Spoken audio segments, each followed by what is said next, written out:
this role seems like it demanded a lot emotionally and physically. So for you, what was more of a challenge, the physical stunts or the emotional unraveling? For better or for worse, a lot of the fight stuff comes pretty naturally to me at this point, just given, what I've done in the past and my background. So, it was really exciting to get to return to that world and the world of, stunts and choreography and all of that, especially with a partner like Melissa, who's just was so fantastic and pushed herself really to just give everything and just made you want to do the same. But for yeah, I guess for me the bigger challenge was the actual acting part, and getting to play Alexander's very unique kind of circumstance where he's been hacked, and so he's kind of playing out this Truman Show-esque world where everything in his life has been placed, and he has to kind of straddle this impossible line of not cluing in the enemy into the fact that he might know what's going on, and also not breaking his cover for everybody else. You've stepped into the role of executive producing.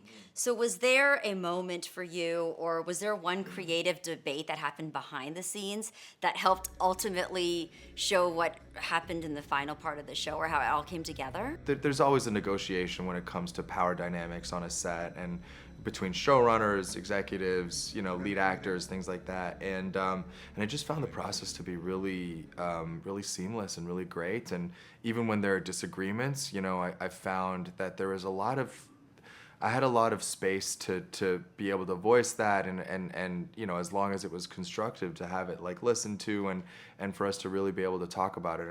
As much as you can kind of represent in front of a screen as an actor, I feel like there's a lot that can be done behind the screen, and I think I think I want to kind of continue, just to continue my career as a producer, and to see, even in opportunities where I'm not in front of the camera.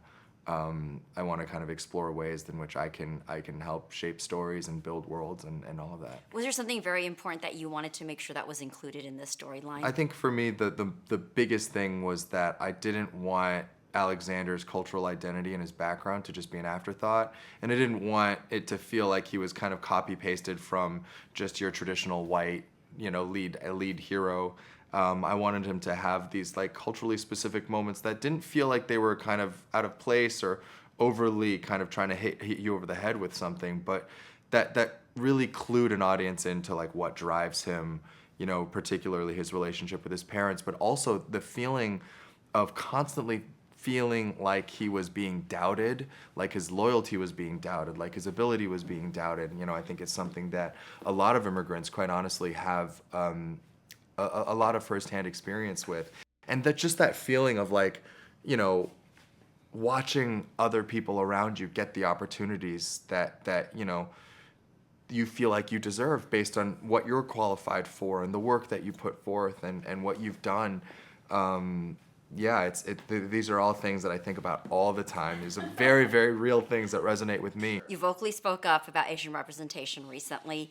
Was there an emotional tipping point for you that made you feel that you needed to address this very bluntly? Coming off of the year that the industry has had, a year where, movies, quite honestly, are just not connecting with audiences in the way that they used to, and we're seeing box office numbers come out now that are like the worst, in a lot of ways, the worst that they've ever been.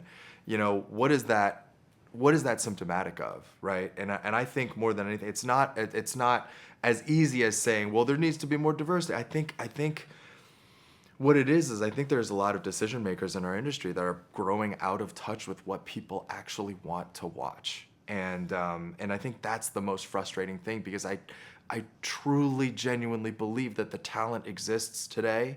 And I believe that the stories exist today. We just need the right people who will greenlight the right things and believe in and champion the things that actually matter to people today. I think that too is why stepping into the role of producer feels so meaningful to me, because it means that I can enact change from a position of not just being a guy on a screen, but by being a storyteller, a decision maker, and getting to make creative choices that hopefully get to get us closer to what people actually want. I was told to wrap, but can I ask you if your brain was really hacked in real life, who's the one person you trust and call and talk to them about this? Oh my gosh, who is the one person that I would call? Um, um, my best friend Peter, my childhood best friend Peter. I feel like he not only would understand and would be empathetic, he also is a huge nerd. So he would, I feel like he would know what to do.